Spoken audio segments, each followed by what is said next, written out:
Demetra Adams is a classically trained singer, New York City resident, and an accomplished musical theater actress whose regional credits include Lilli in Carnival, Sonia in Godspell, and Ensemble in Tommy.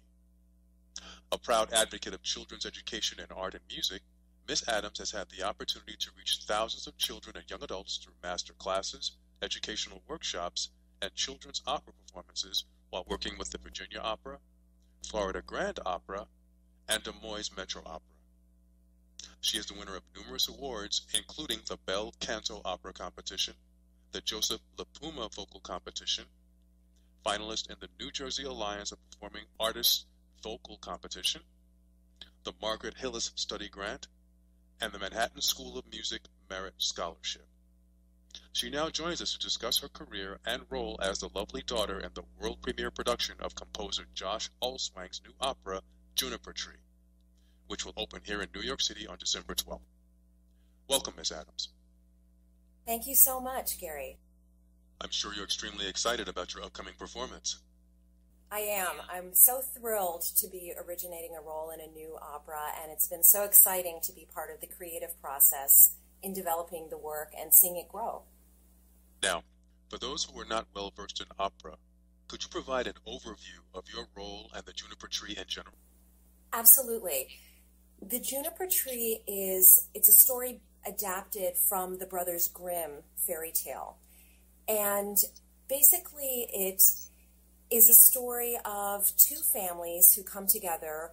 One family is a widower and he has a young son, and the other family, and his wife died in childbirth, basically. And so now the son is growing up. He's probably a young teen. And then the other family is a woman who is alone at this point. It's not explained why, but she has a young daughter as well. And I play the daughter, the lovely daughter. The lovely daughter. The lovely Okay. daughter. And her character is very genuine and very good-hearted. And she is, as many children are, in a very complicated relationship with her mother.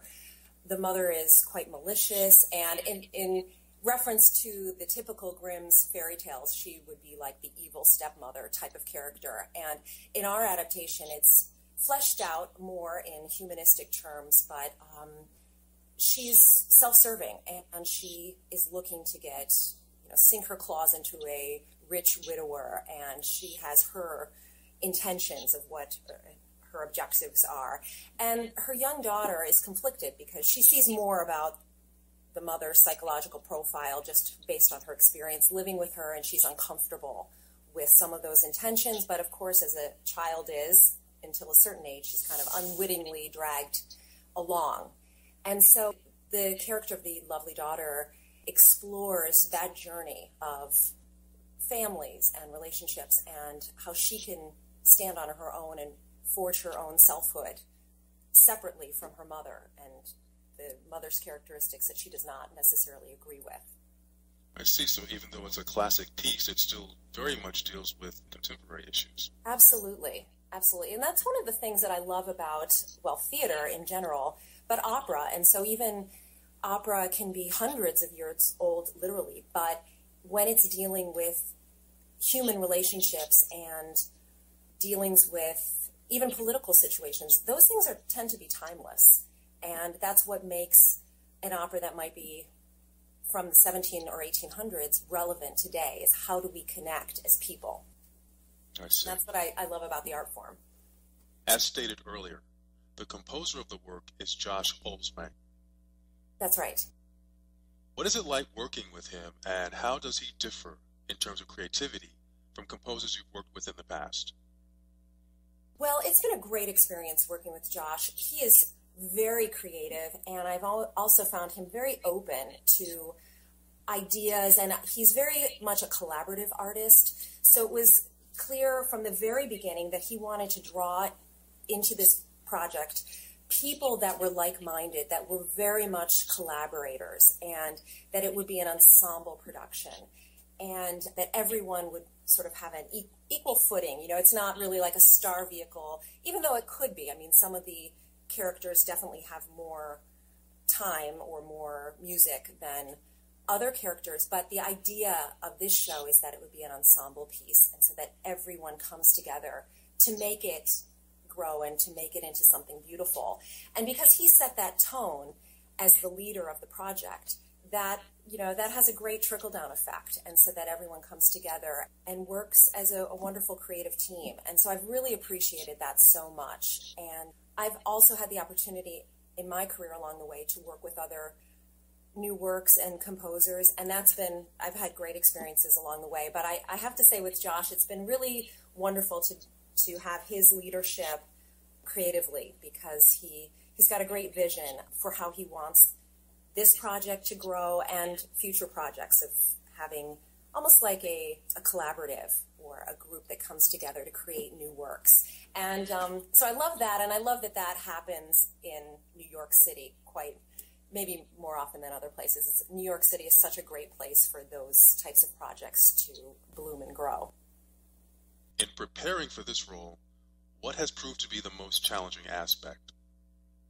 That's a good question. I think, let's see, so preparing for this role specifically, or the opera as a whole? This role specifically.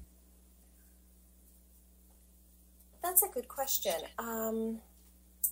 I think actually this role has been very intuitive for me. I think I've been able to draw ideas from personal experience or people I know to help flesh out the character. So I don't know that that's been like a difficult challenge. It's been just the challenge of the work, but I find it's almost come kind of naturally to draw from real life situations to help flesh out a kind of dysfunctional relationship, if that makes sense. No, that makes perfect sense.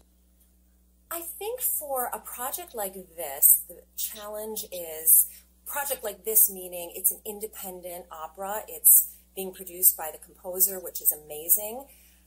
And so I think the challenge that lies in that is that you're combining all of these forces and all of these different people who, you're trying to coordinate schedules and time. And a lot of times if you go to work for an opera company, let's say if I went out of town to work for 5 weeks, I'm devoted to that project, and they basically own my schedule for those 5 weeks. And then, you all come together and you really have that time to devote to work on it for that period of time. Here in New York, since we're doing it, it's almost like this independent lab project. People have all different schedules. Some people are also working on other projects as well. So we're trying to coordinate the timing of getting everyone together. So it's a wonderful challenge to have, and it's just, how do you do it? How do you make everyone's schedules come together so that we just have enough time to rehearse? But you find a way. Find a way somehow. Okay. The first performance will be December 12th at 8 p.m. Is that correct? That is correct. What are the dates and times of the other shows? The other shows will be also this week coming up, Friday the 14th at 8 p.m. and Saturday the 15th also at 8 p.m. And tickets are available right at the door. And the location is 351 East 74th Street. That is correct. Between 1st and 2nd Avenues, and it's the Jan Hus Theater. All right, I'd like to delve into a little bit about your personal background. At what age did you become interested in opera? Well, I'll go a little before that, actually. My first love in life was the ballet, and I started taking dance classes at about age 5 or 6, and I just fell in love with ballet and dance, and then as a result, theater as well. And then around that same time, I also started taking piano lessons. So I started learning the musical language. And then growing up through grade school, I started playing a couple instruments. I played the violin and the viola, and I also played a couple wind instruments too along the way. And it wasn't until I was in the 8th grade that I was in my first musical. What was it? It was The Sound of Music. And I played Sister Sophia, one of the nuns, and it was just such a revelation. I had actually played violin in the orchestra pit the year before for Oklahoma, which was also great, but I just kept looking up to the stage and thinking, gosh, they look like they're having so much fun. So that next year, I wasn't even in the choir at school or anything. I didn't really realize that I had a voice, but I auditioned for the show and was kind of discovered that I had a voice. And that's really when I started doing theater and started singing in more earnest at that point. When you began singing, was there a singer that you idolized or served as a role model? Well, do you mean more in the classical arena or? Yes, in the classical. Popular? I would say one of my icons definitely is Maria Callas. Now, of course, there are many, many more, but she's always been a touchstone, and there are so many reasons that I admire her singing and her dramatic intensity and what she can put into a line of music. The emotion that will come through in a line of music is just incredible. I'd like to get back to that point that you made regarding your background in ballet. Ballet has not been widely embraced by today's youth as hip-hop or breakdancing. In many respects, the same can be said for opera, given that today's youth prefer R&B, rap, rock, and country music, which have ruled the charts for decades. Do you believe the highbrow or aristocrat label that many associate with opera music is to blame, or is it something else? That's a good question. I'm not sure I know how to answer that. I think it may be partially because a young generation or even school children age, they're just not exposed to it as much. Where, back 100 years ago, 200 years ago, opera, ballet, the classical arts were the main form that you were exposed to for a lot of people. What I've found as an educator, when you do expose school children to the classical arts, dance, and opera, they love it. They become so engaged, and I think it's just because the reach is not as great. Even though, look, at the Metropolitan Opera, yes, it's a 3,000-seat house, so you're reaching a lot of people. But if you compare that to television or cable network, where they'll literally reach thousands and millions in one airing, right. That's a huge, huge difference. Right. Or just via the internet. So it's almost like the classical arts have to evolve a little bit in their reach, and I think they're working on that. So I don't know that it's not that people wouldn't connect to it. I think it might be the exposure. But also I think another point is that we have to, I think, honor the history of these art forms, but also stay relevant and stay current with our time. So that means changing a little bit in the way possibly classical arts are presented, or possibly the forms, the genres can develop and forms can be integrated a little bit more. You basically answered my next question, which was going to be, are you a hardcore traditionalist when it comes to classical music or opera, or do you support efforts to make it more mainstream by merging it with art forms like hip-hop, R&B, or country? I think there's a place for both.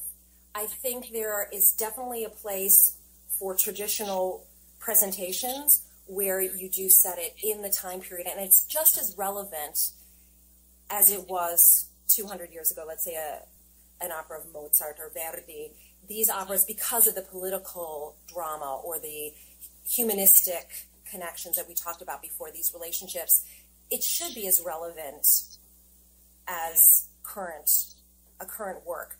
However, it's just in a different context. So I think there's a place for that, but I definitely feel there's a place to move forward. And I've seen companies maybe abridging works or making them in a smaller venue where the audience can feel a little more connected physically. And I think absolutely there is a place for that. And again, we have to stay connected to the time we live in. And that is, I think, the time we live in, at least for me, my reference point is New York City. It's a very culturally diverse environment that we live in. And so I think we have to embrace that. And the work that's being created now has to reflect that, because I think that's important. For the arts being created now should reflect the time we live in. And at the same time, as I mentioned, you can still honor the past and where we've come from. And we do want to see Hamlet over and over again, because hopefully a new actor goes in and it takes a little bit of a different turn, or you want to see what can that actor bring to this story that we know so well. So again, I think there's a place for both things, definitely. You spend a great deal of time working with youth in your master classes and workshops, especially youth of color. This was clear based on several photos on your website. Did this come about purely by chance, or was it something you strived for? Well, I think being in more urban areas, that just is a more diverse community. I've worked in several different contexts. So I did a educational tour through New York City Opera that we went to different schools. I see. All throughout New York City and the tri-state area. And so, of course, we had a very diverse population, which was wonderful. Okay. And I also had the opportunity to do some different master classes and opera productions in some other cities as well. And so it just seemed like those were the communities that we were in. And so it's wonderful that it was just very diverse.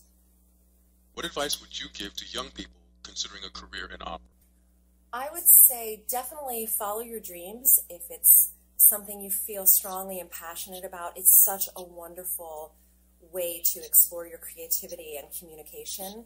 So I would say explore that. And I think finding good teachers and mentors along the way is wonderful, and that's so crucial.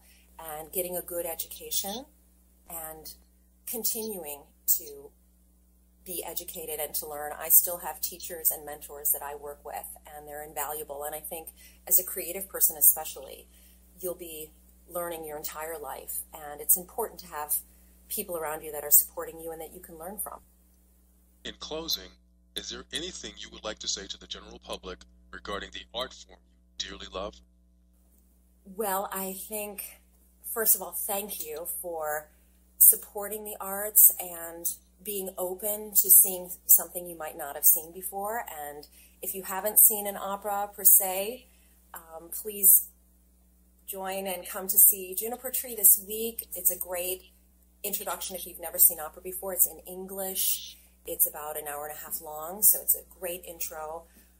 Or even, especially if you're here in New York City, there are so many wonderful artistic projects to go see and be a part of, and thank you for keeping an open mind to supporting the arts. I think it's so important in our society to support the arts and to have it as an integral part of our community and our society. I think it really benefits the society as a whole to support the arts and to ensure that they keep growing.